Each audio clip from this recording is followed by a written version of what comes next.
Si une cigarette pourrait parler, voici ce qu'elle vous dirait. Je vous dévoilerai mon secret. En commençant mon histoire, je voudrais dire que je suis toute petite. Bien que je ne sache pas parler, j'ai gagné des adeptes dans tous les milieux.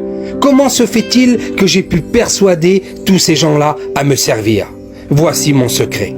La première fois qu'un jeune homme ou une jeune femme, elle fume, elle se croit un adulte.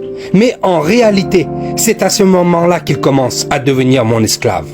Après avoir trompé mes adeptes, je les encourage à faire de la propagande pour moi en disant que je tonifie le cœur, que j'enlève les soucis et que je rends la paix à l'esprit tourmenté. Mes esclaves m'estiment beaucoup et ils croient que je suis leur meilleur ami, bien que je leur fasse beaucoup de mal. Je gerce les lèvres, je noircis les dents, je colore les doigts. Il y en a même qui aiment me mélanger avec des substances qui droguent vos enfants. Je contamine la laine, de plus j'irrite la gorge, j'alourdis les poumons, j'affaiblis la volonté, et puis je finis par tuer certains de mes meilleurs amis par la mauvaise maladie. À vrai dire, la nicotine que je contiens est un poison mortel. Je suis toute petite comme je viens de vous le dire, mais je suis très puissant. Je pousse à voler pour me posséder. J'aveugle les pères de famille jusqu'à laisser leurs enfants mal nourris et mal habillés pour me satisfaire leurs désirs. Je ne me vante pas lorsque je dis que je suis le maître des multitudes dans tous les pays du monde. Certains disent qu'ils ont la paix, mais ils se trompent. J'ai remarqué qu'ils pensent directement à moi lorsqu'ils sont irrités. Et ils me cherchent lorsqu'ils sont ennuyés. Ils disent qu'ils ont le véritable bonheur. Mais il est évident qu'ils comptent sur moi quand ils sont inquiets ou nerveux. Il y en a qui trouvent qu'il est trop fatigant de se rendre à une réunion. Mais ils peuvent parcourir des grandes distances pour aller m'acheter.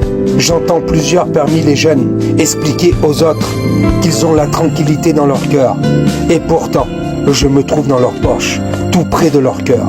Et je sais que j'occupe une place spéciale au fond de leur cœur. Ils croient de me tenir au bout de leurs doigts, mais en réalité, c'est moi qui les tiens. Je constate que les seules personnes que je ne peux pas vaincre sont celles qui lisent la Sainte Bible et qui savent que le chrétien devrait être saint, celui qui sert de sa bouche pour prier Dieu et qui rend témoignage aux autres. Lui, il est mon adversaire parce qu'il sait que mes fumées ne devraient pas sortir d'une bouche consacrée à Dieu. Voilà ce que la cigarette avait à te dire, toi qui es esclave. Alors la Bible dit, si le Fils de Dieu vous affranchit, vous serez réellement libre. Car ne t'ai-je pas dit que si tu crois, tu verras la gloire de Dieu.